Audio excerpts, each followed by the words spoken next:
What happened in Westworld Season 3, Episode 5? Genre.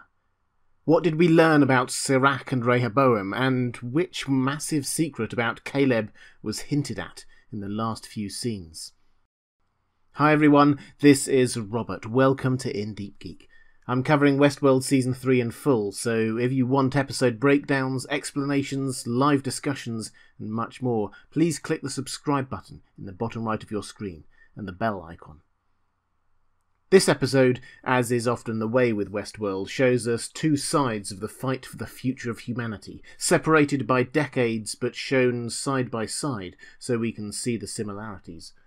In short, we have Sirach building Rehoboam and gaining control over the fate of humanity, and Dolores cutting the cord, bringing it down around his ears and showing everyone what he had done.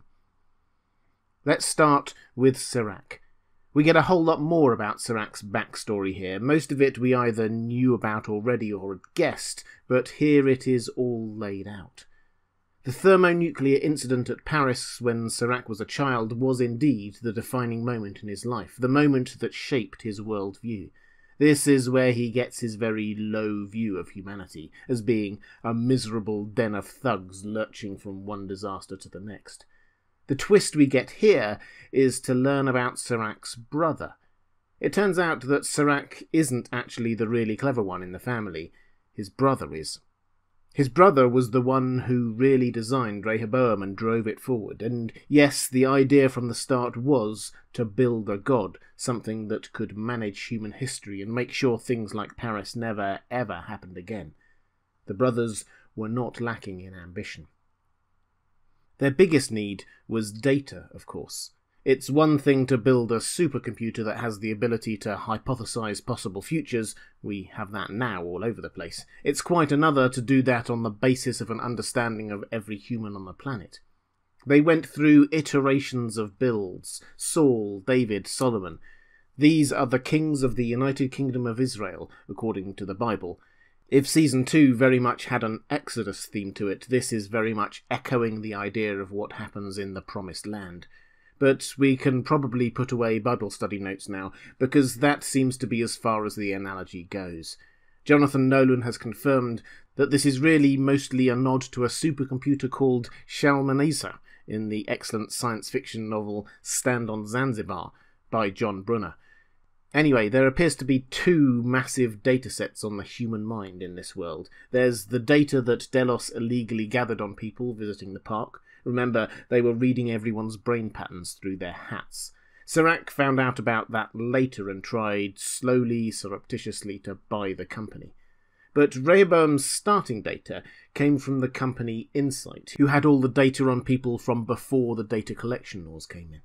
We still don't know exactly what those laws are, but we should probably just assume that they are what they seem to be, laws which prevent companies from harvesting personal data about people.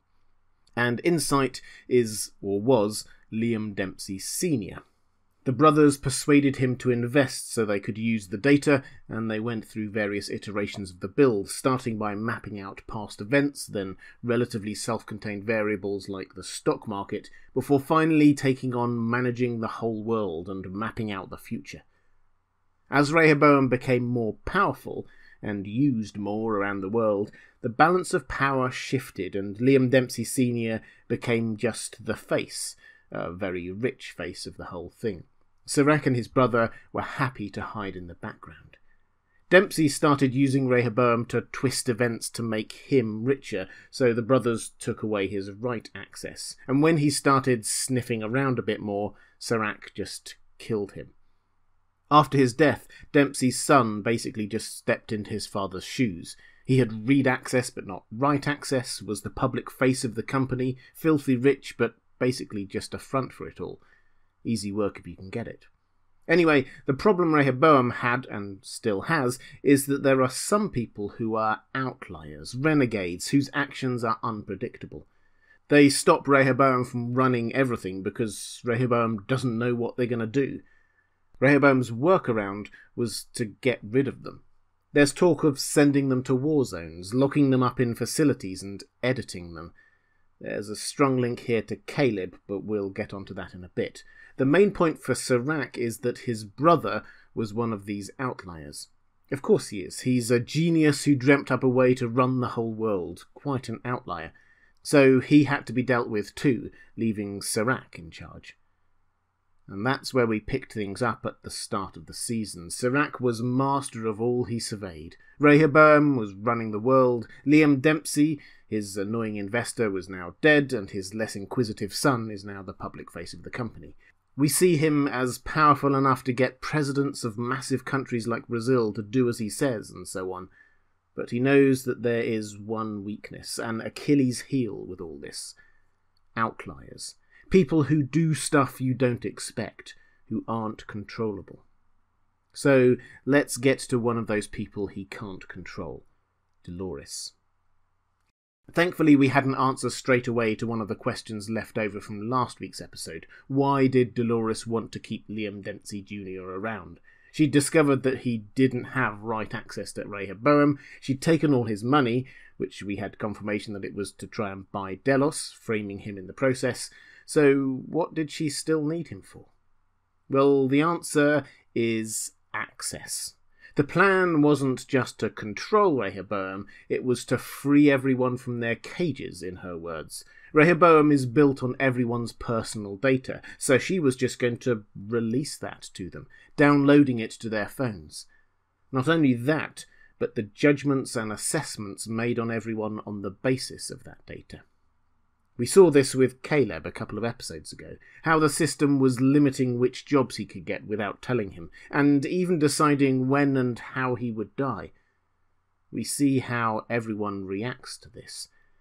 It's understandable, the shock of having your future presented to you, but the question is not what happens in the immediate aftermath, but what then?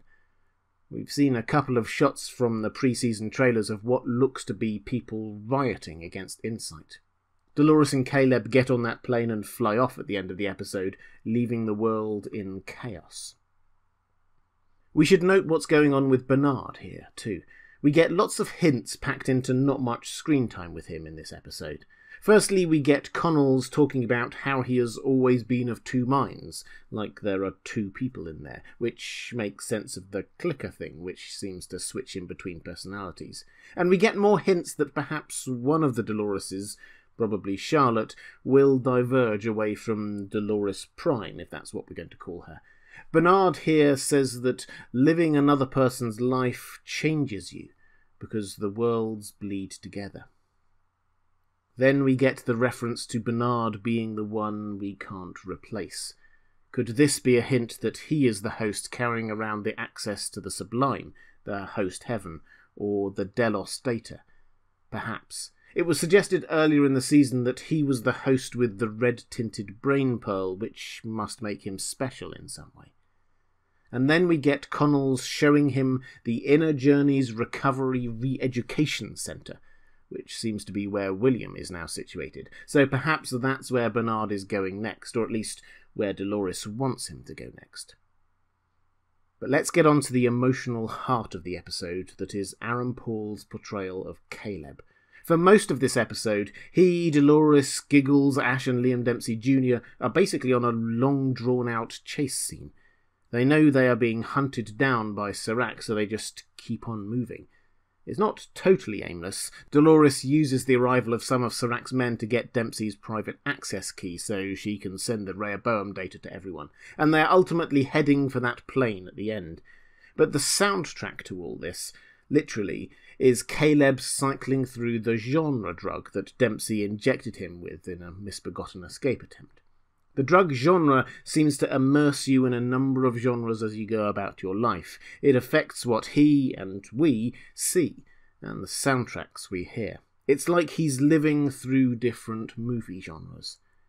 He starts off with film noir to the music from Vertigo, before moving through action, Ride of the Valkyries from Apocalypse Now, romance with the theme from Love Story, a sort of Trainspotting homage with Nightclubbing by Iggy Pop, and finally horror/chiller with the theme from The Shining. It's all a lot of fun and really well done, but there's a massive twist here, I think, just hidden beneath the surface. Giggles tells Caleb that there are 5 genres he must cycle through, and also warns him to look out for the last act. So early on in the episode, we're already being queued up to pay attention to what happens at the end. When he gets there, Caleb asks what genre it is. Giggles' answer is reality. He may have been referring to the chaos going on outside with everyone getting access to their own Rehoboam profiles, but I think we can be pretty sure it also means that Caleb is getting to see reality for him. And he does. Caleb gets flashbacks. He's had them before, of course, but this time we seem to see a facility that looks suspiciously like those the Outliers were sent to.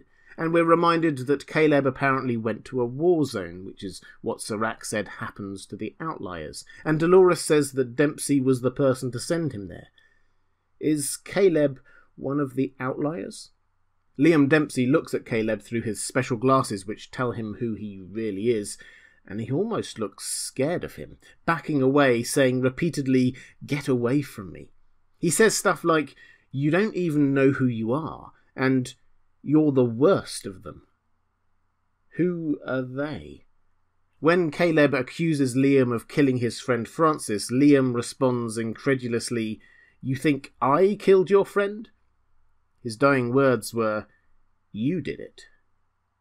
I will unpack all this properly in a video on Wednesday, but all the hints here are that Caleb is actually an outlier, sent to a war zone, put in a facility, edited so that even his mother doesn't recognise him. Remember, she twice told him that he wasn't her son. If this is the case, it explains why Dolores has been keeping him so close. She didn't need just any old human to help her.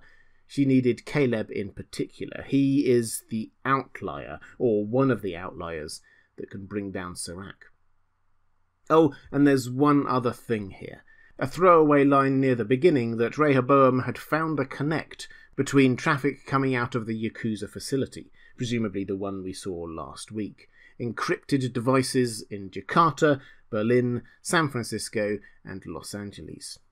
Is this where the Dolores clones are? San Francisco and LA could be Connells and Charlotte Hale. Musashi was last seen in Singapore, which is not Jakarta, but it's also not a million miles away. He could have got there easily enough. Could the other Dolores be in Berlin? It's not clear by any means, but if it isn't her, then we have to wonder what is there. But what do you think? Let me know in the comment section below, or join me on Sundays at 5 PM Eastern Time for my pre-show livestream. In Deep Geek is covering Season 3 of Westworld in full. The link to my Season 3 playlist is on the left of your screen, so please click on that if you want more episode breakdowns, discussions and theory videos. Or if you'd like to support In Deep Geek, or get access to some of the content I create exclusively for my patrons, please click on the link on the right of your screen. Thanks for watching, take care, and I'll see you again soon.